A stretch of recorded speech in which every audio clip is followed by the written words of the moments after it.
yeah, the person I want to get on is the lead for everything related to Cake tech and product. Yeah, Ben, glad to have you back on the transparency report here. Yeah, you've actually been with us now for 1.5 years. So you've seen, I still remember, yeah, when you joined and you came from Switzerland to Singapore, and we didn't have much other than a few promises that we might make it. We didn't have any guarantees.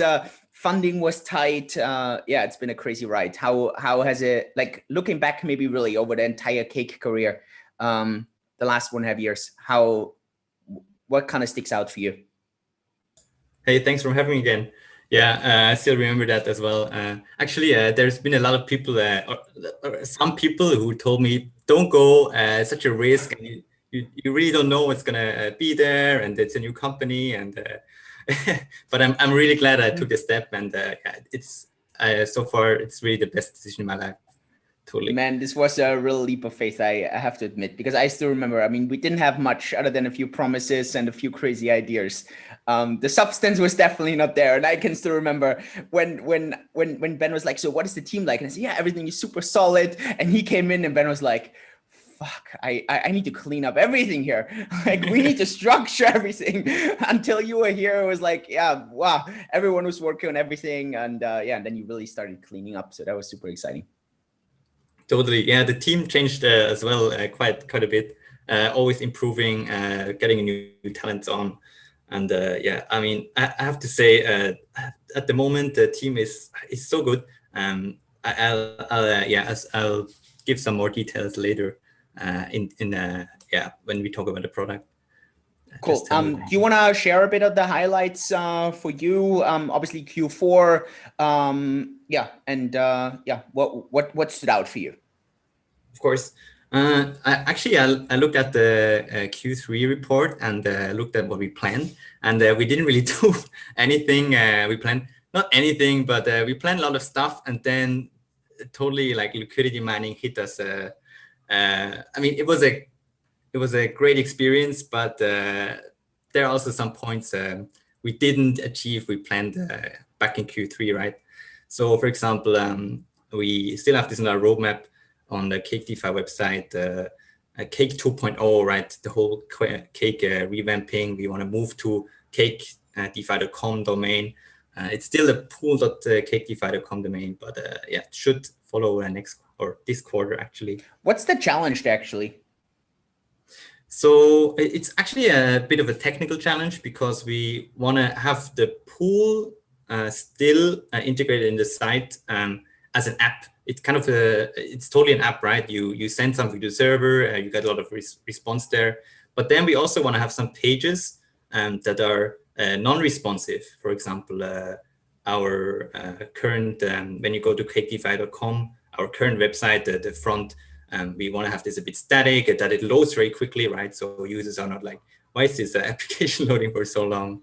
Then for other team members that they have a bit more dynamic content, right? Because putting content onto Cake itself is it always requires a lot of technical efforts, actually. Yeah, that's like one of the main challenges. Cool. But then again, we planned a lot of these revamp things, and we achieved quite a lot. So we have this new staking page. If you can remember, back in Q3, you did all your staking, everything you did in staking, you did on the balances page with these buttons. And it totally didn't make sense from a user experience, right? Because there's like Lapis, which has its own page. And then there's the balances page, which is kind of also staking and also a bit of everything. So yeah, we really managed to separate these things out and have a new balances page now, which is still work in progress. There's still not everything listed there and how it should be. But yeah, it's an ongoing. I think it's a lot cleaner now with the buttons on top also. I mean, I know that we need to improve, and user experience is going to be a key thing, but I think now it's starting to clean up a bit with the staking and then the lending and the liquidity mining. And so I think it's clearing up. Correct. I mean, there's a lot of small things missing that we really have to do this quarter. For example, the balances page right now is still split into coin and then staking, and it doesn't really make sense anymore. So it should just be like one balance. What does the user hold, right? and the liquidity mining funds, they don't even show up. So yeah, all of these burning issues we have to address soon. Yeah, and then we actually planned for Q4 as well, the entire KYC revamp. So the customer onboarding experience when they come to the site, that they have a smooth transition to a working account where they can actually deposit and withdraw, right? So definitely a goal for this quarter, and we're really quite far already. So hopefully get a first version out soon. Yeah, it doesn't really affect the current users, but it's still very important for acquiring new users and giving them a really good experience from the get-go, right? Yeah. And then these graphs and assets that we showed last quarter, it's a lot of effort, and plan for Q1. Let's see. It's a lot of data we have to like crunch and make it very performant to display on the website for the user. Let's see. I mean, everything we planned kind of was a bit delayed because of the big topic we had for the quarter, which is liquidity mining, right? Massive thanks to Dennis and Chi and Trung, who put in a lot of extra hours to make this work like on time, on the deadline, with some iterations, right? We also had to iterate over the product, and we're still iterating over the product. It's still not finished. We still get a lot of user feedbacks, what we can improve, and we try to implement these as fast as possible, of course. But what do you think, looking back, what do you think was the biggest challenge you guys had on the liquidity mining? So I think from a very, very technical point of view only, bringing a very, very decentralized product to a platform like Cake, where the user kind of doesn't want to wait for a transaction to be mined, or and making everything very smooth for the user, right? They can deposit like Bitcoin like normally, and acquire DeFi, and with like as little as possible clicks, get them into a pool and working, right? It's a different experience from DeFi Chain app, because personally, I still use the DeFi Chain app because I like the decentralized part. But for Cake users, I think they really value the ease of use, and you click. You can even do it on mobile at the moment, right? We don't have an app yet, but you could technically take your mobile out. Phone. Yeah, and then go into liquidity mining. Yeah, may I add a bit as well on that? Like, I think on the liquidity mining, one of the key challenges is on the security part. Like we need things to be fast to happen immediately, and yet we can't have everything linked to the back end, because that will mean that your fund is going to be exposed to the internet. So we have to make sure that there's some separation from the API part that's hitting the most of the funds. So most of the funds is in a cold wallet that can be completely shielded off from the web facing front, to make sure that the funds are safe. So we only have a small portion of the fund that's facing the website. That's for the float, where you handle like the small amount that comes in now and then the withdrawal and all that. But most of it is sitting on a cold server that's not facing any of the internet part. So that's where the most difficult part, at least on the back end. I'm sure the front end there's a lot of challenges as well, but I'm glad that the whole team pulled it off. Perfect. Yeah, then some, as you mentioned, some front-end challenges. Of course, is on DeFi chain, usually you attract the users that are experienced, that are willing to set up their own node on their computers. And for Cake, it's a lot of users who have heard the term for the first time, right? What is liquidity mining? And to give them an experience that makes sense to them. Okay, I have to put in equal amounts of both in the same like fiat value terms, and we have this DEX exchange stability bar now that gives. Can you explain that? Because I still remember that was like a big that was I think a very important implementation also from the team, and brought a lot of certainty for the users, so that they could feel easier on the impermanent loss kind of idea. Correct.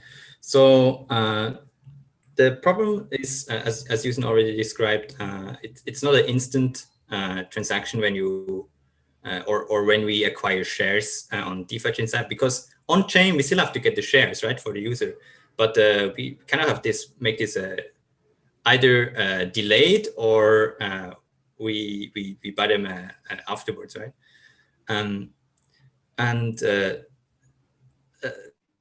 For this, we had to put in some measures. So users or we are on the safe side, users on the safe side, that when the pool is imbalanced, that there's no like loss, because the pool would correct itself, and then shares would be less worth than they could have been, right? So it's a very unique challenge for our architecture of the product. But I think with this bar, yeah, users are happy and much more confident to enter the product, I think. Yeah, so add a little bit on that. I think we are also trying to stay true to Cake DeFi's ideology there, that we want to keep being transparent to the user. So if we compare it to the other sites that offer liquidity mining, a lot of them take the easy way out by just setting a flat fee, a flat return to the user without actually taking on what's happening on the actual blockchain side. So what they do is sometimes they would get like 150% and they give you 40%, all of that. So the margin there is a safe barrier on how much loss, impermanent loss, or any issues that they might incur. So that's a huge margin. So with that, anyone can take on impermanent loss.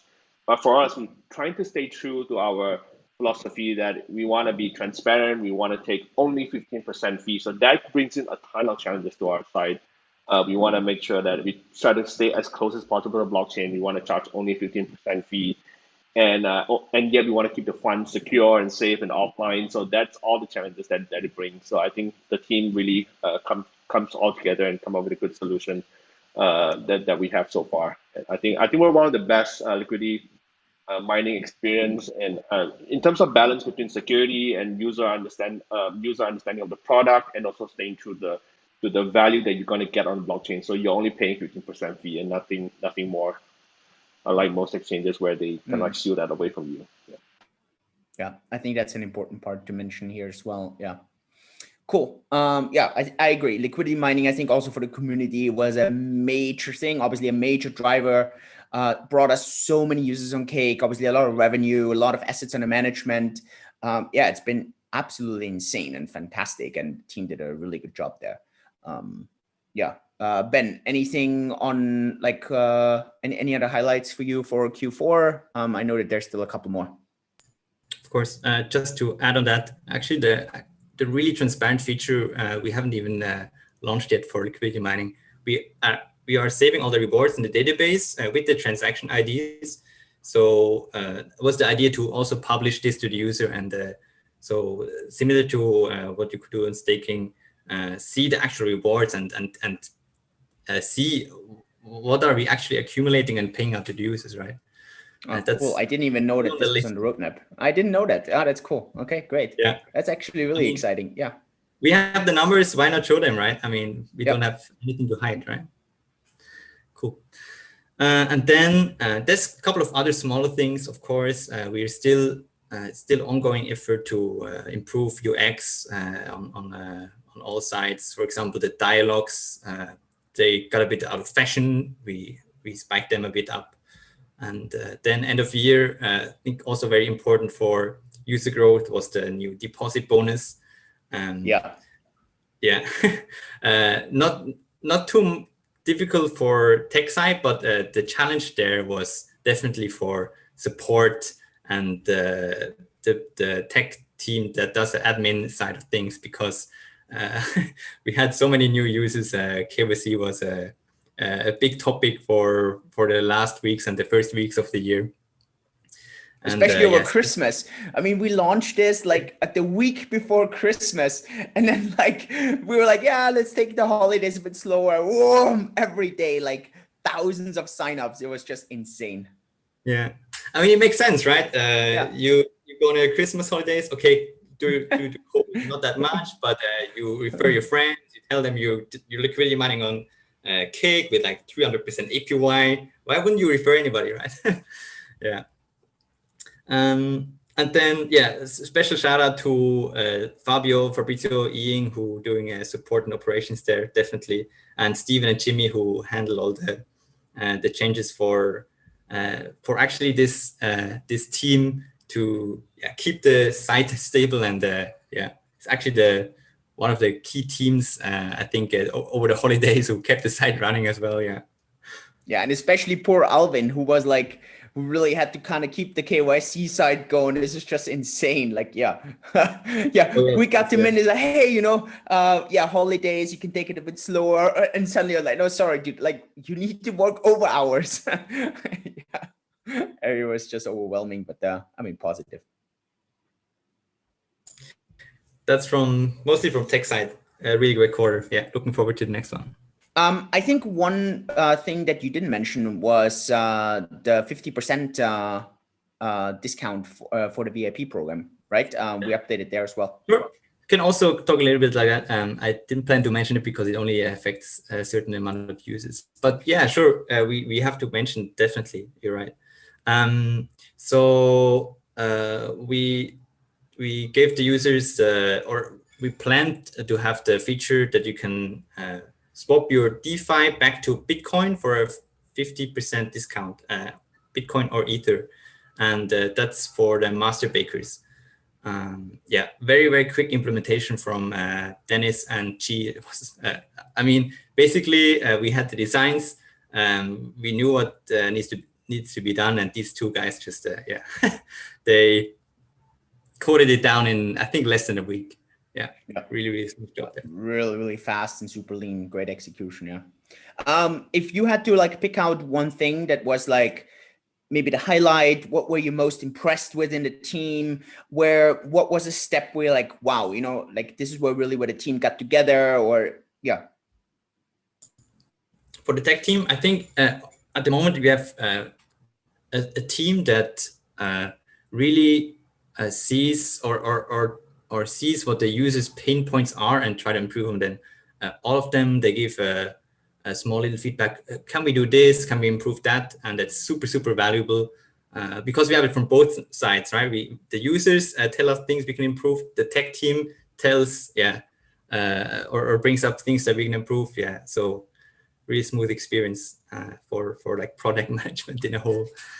And definitely ownership. Ownership is one of our important team values, and all the tech team, they show massive ownership, and yeah, it's a great experience to work with them.